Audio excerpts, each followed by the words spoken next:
Les trois textes proposés aujourd'hui à notre méditation nous parlent du jour du jugement, de la fin du monde. La première lecture parle de l'heure de la moisson. Apocalypse 14, verset 15. Et si vous avez compris l'intelligence de la liturgie, nous sommes en train de tendre vers... Nous avons, avec l'histoire, célébré la fin de l'année liturgique. Cette semaine, nous continuons dans cette lancée-là. Nous sommes toujours pendant le temps ordinaire, 34e semaine. Et le dimanche prochain, nous commençons le temps de l'Avent. 4 semaines pour nous préparer à Noël. Et déjà maintenant, vers la fin de l'année liturgique, nous avions déjà commencé la méditation du livre de l'Apocalypse. La méditation sur la fin des temps. La méditation sur la parousie. Quand vous aurez quitté l'église catholique un jour, si jamais cela vous arrive, dites là où vous serez qu'à l'église catholique, on nous prêchait sur la parousie. Chaque fin d'année, il y a des textes qui parlent de la seconde venue de Jésus-Christ. Voilà que nous sommes en train de lire tous ces jours ici, déjà avant Christ roi et après Christ roi. Et nous aurons 4 semaines de l'Avent. C'est pour nous préparer à la seconde venue de Jésus. C'est pour nous préparer à la parousie. Même si pendant l'Avent, nous nous préparons à la Noël. Mais la Noël, c'est une préparation à la parousie. La venue de Jésus en nos vies. On peut parler de Noël sans parler de sa seconde venue. Voilà, donc nous avons, pendant tout ce temps, nous lisons l'Apocalypse, nous lisons des textes qui nous renvoient vers, qui nous amènent à méditer sur la fin des temps. Alors vous voyez aujourd'hui, le jour du jugement, la fin du monde. La première lecture parle de l'heure de la moisson. Apocalypse 14, verset 15. Le psaume dit, le Seigneur vient pour juger la terre. Il jugera le monde avec justice et le peuple selon sa vérité. Psaume 95 ou 96, 13. Dans l'évangile, le Seigneur nous prévient. Il faut que cela arrive d'abord, mais ça ne sera pas aussitôt la fin. Si l'Apocalypse et le psaume nous parlent du jour du jugement dernier, l'évangile de ce jour insiste plus sur ses contours, sur ses alentours, sur ces signes précurseurs.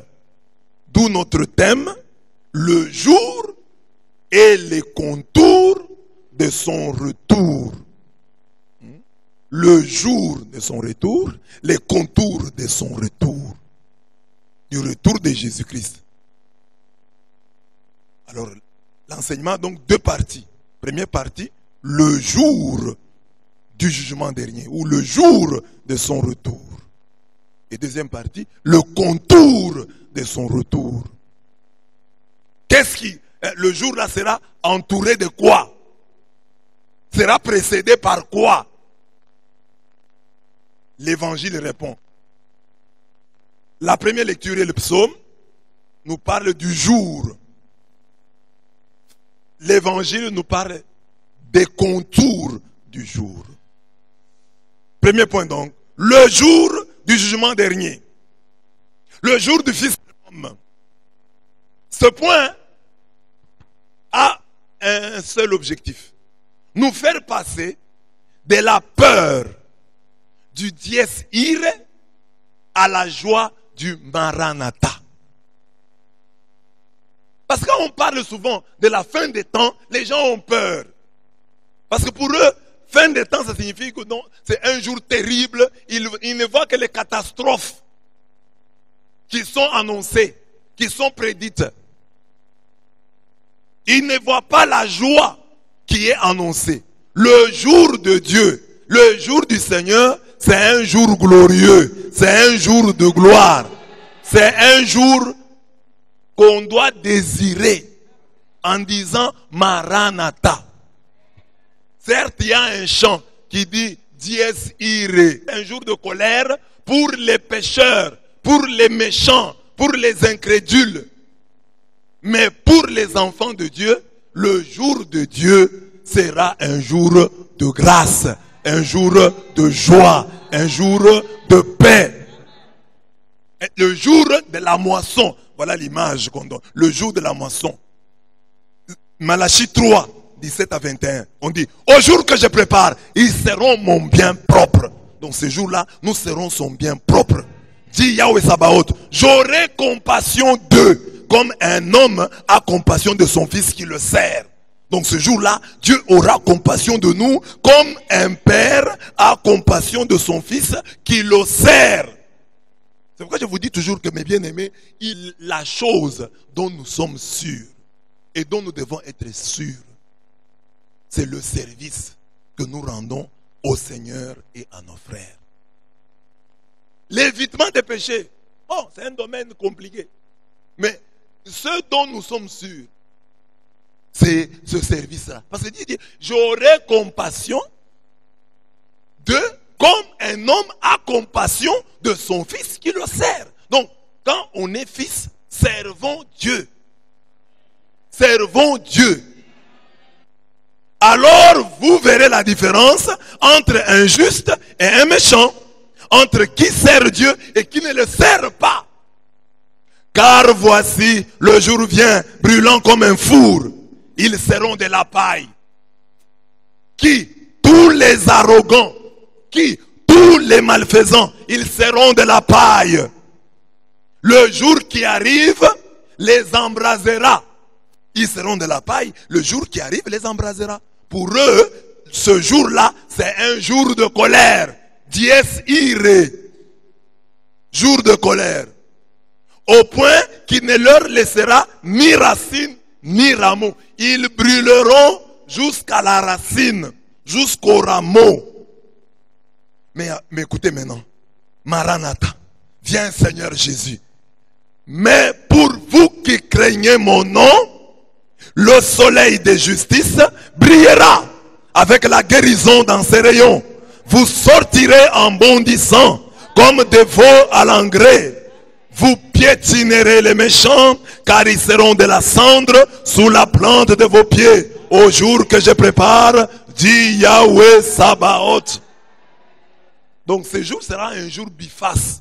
Pour les uns, jour de colère. Pour les autres, jour de gloire.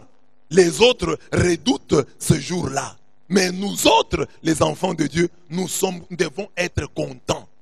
Et l'image que nous utilisons souvent, c'est l'image de la proclamation des résultats scolaires ou académiques. Si vous avez bien étudié, vous ne craignez pas ce jour-là. Vous voulez qu'il arrive pour que vous puissiez être couronné. Vous voulez que ce jour arrive. Vous le désirez.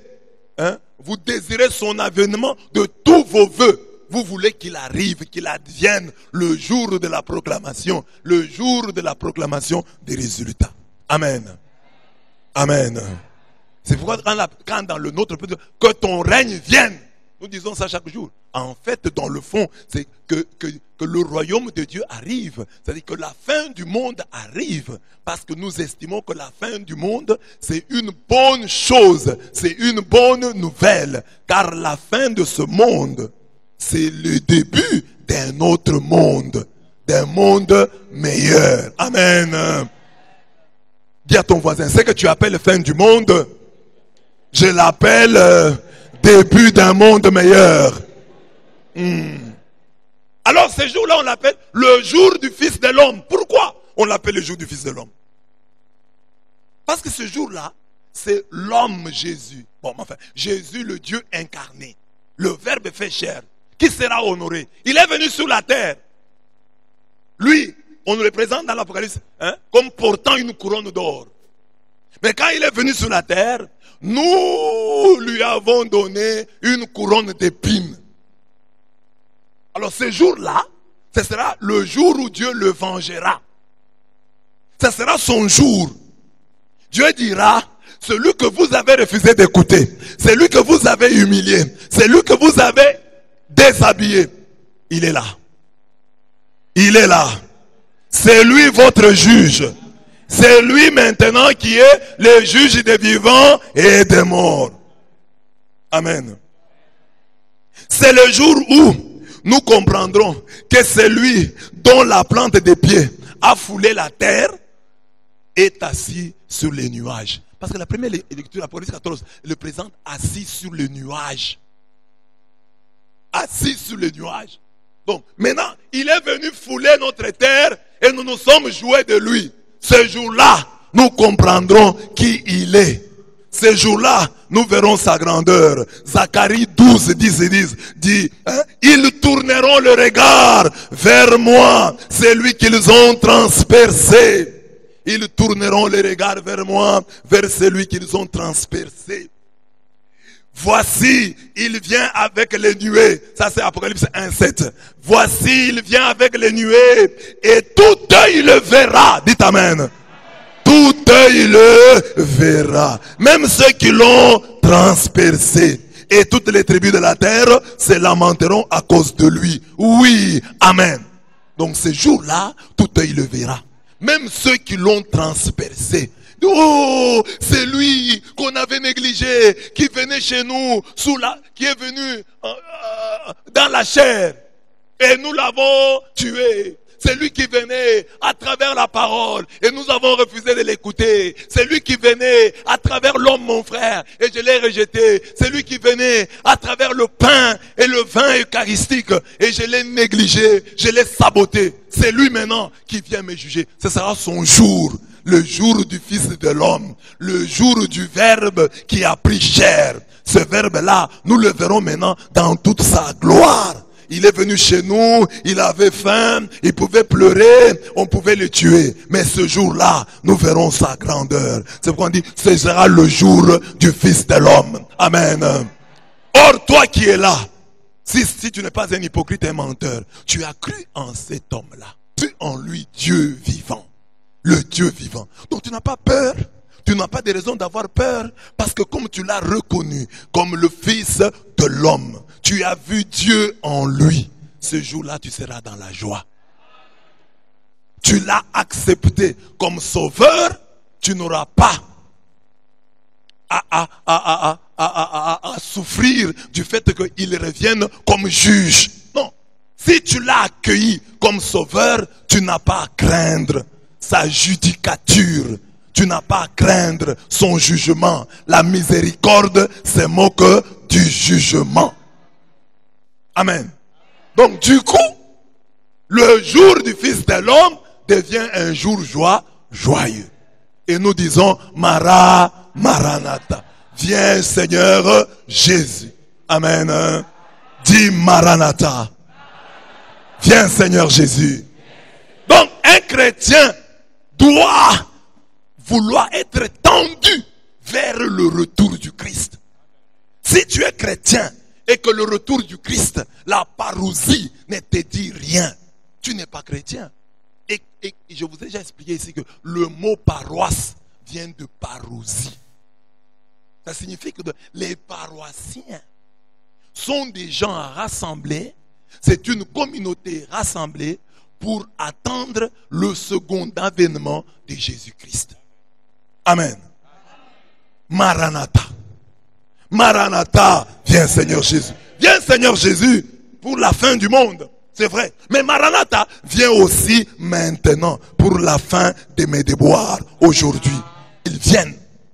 Alors, les chrétiens, quand ils disent Maranatha, ils voient la fin. Mais ils voient aussi les petites fins. Ils voient la fin dernière, mais ils voient aussi les fins premières. Les fins de chaque jour ici. Jésus vient pour mettre fin à ton célibat. Pour mettre fin à ta mort. Pour mettre fin à ta maladie. Pour mettre fin à ta stérilité. Ça, ce sont les fins premières. Mais il y aura les fins dernières. C'est ça l'eschatologie. L'eschatologie, c'est la science des fins dernières. Mais Jésus ne peut pas venir mettre fin seulement en dernier lieu. Mais il met déjà fin maintenant à la misère, au règne de Satan. Tu vas l'appeler. Tu dis, toi qui viendras à la fin des temps, viens maintenant me guérir, me sauver, me soigner. Viens maintenant dans ma vie, dans mes entreprises. Maranatha dans mes entreprises. Maranatha dans mes études. Viens Seigneur Jésus dans mon foyer, dans ma famille. Tu viendras à la fin des temps pour juger les vivants et les morts, pour mettre fin, un terme définitif au règne de Satan. Mais aujourd'hui, vient déjà, les miracles sont les signes de ton royaume. Montre que ton royaume, qui est mystère, commence sur cette terre. Oh Jésus, viens maintenant. Ton royaume est mystère, mais il commence sur cette terre. Mets fin à mes misères. Mets fin à mes misères. Toi dont le royaume est mystère, mais le royaume qui commence sur cette terre. Oh Jésus, viens. Nous devons aussi prier, bien-aimés, quand ce jour-là, parce que ce jour-là viendra. Il peut venir à la fin des fins, mais il peut venir demain, parce que quelqu'un peut mourir demain. Il viendra peut-être à la fin des fins. Mais il peut venir demain. Jésus peut venir demain. Mais il peut venir demain dans la gloire. Il peut venir demain à travers la mort. Alors sois prêt. Quand ce jour-là, tu sois du bon côté. Tu sois du côté de ceux qui craignent Dieu. Malachie 3 a dit, mais pour vous qui craignez mon nom, pour vous qui craignez mon nom, le soleil de justice brillera. Quand son jour-là, quand il viendra, que le soleil de justice brille pour toi. Que tu sois du bon côté. Que tu ne sois pas du côté des méchants et des arrogants. Que tu sois du bon côté. Prie pour que ce jour-là, tu sois du bon côté. Seigneur, quand tu viendras, oh, à la fin des temps, ou à la fin de ma vie, que je sois du bon côté. Que je sois du bon côté. Que je ne me perde pas. Que je n'aille pas en enfer. Que je sois du bon côté. Que je sois du côté de ceux qui croient en toi. Du côté de ceux qui craignent ton nom. Car tu dis, pour vous qui craignez mon nom, le soleil de justice s'élèvera avec la guérison dans ses rayons. Je veux que ce jour-là, moi et tous les miens, moi et tous mes frères et sœurs ici réunis, nous soyons du bon côté. Nous soyons du bon côté, Jésus. Nous voulons être ce jour-là à ta droite et non à ta gauche. Oh roi de gloire, oh roi d'amour. Mais en parlant du jour du Fils de l'homme, nous parlons aussi de ton jour. Que le jour du Fils de l'homme soit précédé par ton jour. Que ton jour précède celui du Fils de l'homme. Parce que toi aussi tu es un homme. Tu es renié, abandonné. Au lieu de te donner la couronne d'or, on te donne la couronne d'épines. Tu rencontres le mépris. Les gens te rejettent. Tu rencontres le rejet. Bien-aimé, dis à Jésus, toi tu expérimenteras à la fin des temps ton jour. Mais je veux sur cette terre, moi aussi, expérimenter mon jour. Que mon jour arrive. Que ceux qui m'ont transpercé puissent me regarder. Que ceux qui m'ont rejeté puissent voir que j'étais la pierre angulaire, rejetée par les bâtisseurs, et qui est devenue la pierre rejetée par les bâtisseurs, est devenue la pièce maîtresse, la pierre angulaire. Oh Dieu de gloire, oh Jésus-Christ Seigneur. Tu dis que le jour du Fils de l'homme viendra. Le Fils de l'homme méprisé par les hommes. Le Fils de l'homme couronné d'épines. Alors que lui, il a une couronne d'or. Ton jour viendra, Jésus. Merci. Nous attendons ton jour. Dans la joie, nous crions Maranatha. Viens, Seigneur. Que ton jour arrive. Que ton règne arrive. Mais nous sommes tes enfants. Tel tu es, tel nous sommes. Que sur cette terre arrive le jour de tes enfants, arrive le jour de ton peuple, arrive le jour de ceux qui te craignent. Oh Dieu de gloire, tu es capable sur cette terre de donner à chacun la manifestation glorieuse de ce qu'il est. Enfants de Dieu nous le sommes, mais ce que nous sommes n'apparaît pas encore clairement. Il y a un jour où tu montres à face du monde que nous sommes tes enfants. Un jour où les sorciers de notre vie, les ennemis de notre destinée sont humiliés Oh Dieu de gloire, que ce jour vienne, que ce jour soit aujourd'hui, que ce jour vienne aujourd'hui, que les ennemis de notre destinée soient humiliés, que ce jour soit notre jour, que notre jour arrive, que notre jour arrive. Nous sommes tes enfants, honore notre foi, honore notre foi, ne laisse pas nos ennemis crier, chanter, oh exalter, parce que nous souffrons. Oh Dieu de gloire, mets fin à notre calvaire sur cette terre. Manifeste ta gloire en nos jours. Merci Seigneur. Mais ce jour, qui est le jour du Fils de l'homme, est aussi le jour du jugement. Malachie 3:2 dit, qui soutiendra le jour de son arrivée, qui restera droit quand il apparaîtra, car il est comme le feu du fondeur et comme la lessive des blanchisseurs. Qui sera debout quand lui viendra? Les images utilisées sont pour parler de la fin. Alors, dans l'Apocalypse 14, c'est la moisson, la faucille, la cuve, la vendange. Vendange, c'est le fait de recueillir les raisins mûrs pour la fabrication du vin. Pourquoi cette image de la moisson? La moisson. Parce que la moisson est toujours précédée par la semaille. Et la Bible dit, ne vous y trompez pas. On ne se moque pas de Dieu. Car ce que l'on sème, on le récolte. Qui sème dans sa chair, récoltera de la chair la corruption. Qui sème dans l'esprit, récoltera de l'esprit la vie éternelle. La fin du monde est appelée moisson. Mais pour moissonner, pour récolter, il faut s'aimer. Voilà la question. Qu'est-ce que tu sèmes, mon frère? Qu'est-ce que tu sèmes, ma soeur? Tu es un enfant de Dieu. Tu sèmes quoi? Ce que tu sèmes, voilà ce que tu récolteras. Le jour du jugement, l'image de la moisson nous invite à être conséquents. Savoir que chaque jour compte. Chaque jour et chaque pas nous rapproche soit du ciel, soit de l'enfer. Chaque décision que tu prends te rapproche soit du ciel, soit de l'enfer.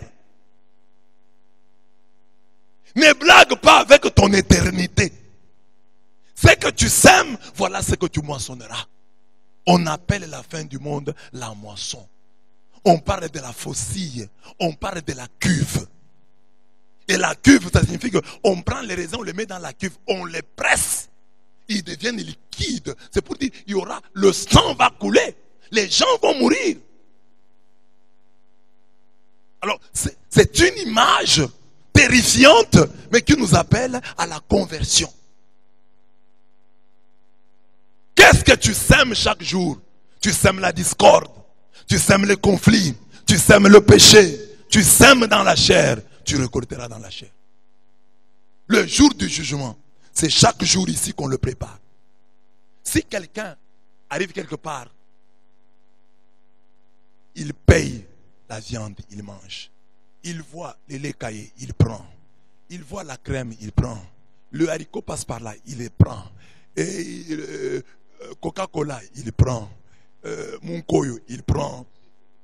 Sutingalanga, Kikanda, il prend. Il ajoute le lait. Amen. Il doit s'attendre à quoi? Il doit s'attendre à quoi? On va dire non, c'est Dieu qui m'envoie en enfer. Dieu n'envoie personne en enfer. C'est l'homme lui-même qui s'envoie. L'enfer, c'est la conséquence de tes décisions. Chaque décision que tu prends te rapproche soit du ciel, soit de l'enfer. Tu viens ici à l'église, tu ne te convertis pas. Jour du jugement, je reste debout. Et c'est ça. Pour rester debout le jour du jugement, mes bien-aimés, il faut aujourd'hui s'aimer bien. Qu'est-ce que tu sèmes aujourd'hui? Qu'en attendant la moisson eschatologique, comme nous avons prié avant, qu'en attendant la moisson eschatologique, que je vive la moisson quotidienne. Tu as besoin d'expérimenter la moisson, mon bien-aimé. Tu as travaillé. il faut une moisson. Tu es monté, tu es descendu. Tu as étudié, il faut maintenant une moisson.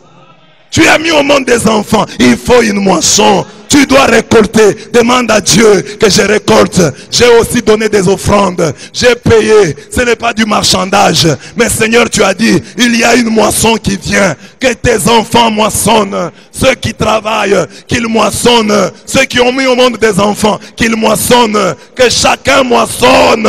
Que chacun moissonne. Oh Dieu de gloire. Avant la moisson eschatologique, parousiaque, qu'au quotidien, chacun fasse l'expérience de la moisson. Une moisson abondante. Une moisson abondante. Nous avons des moissons, mais elles sont parfois maigres. Une moisson abondante pour chacun de tes enfants. Oh Dieu de gloire, nous te prions. Nous te prions. Une moisson abondante.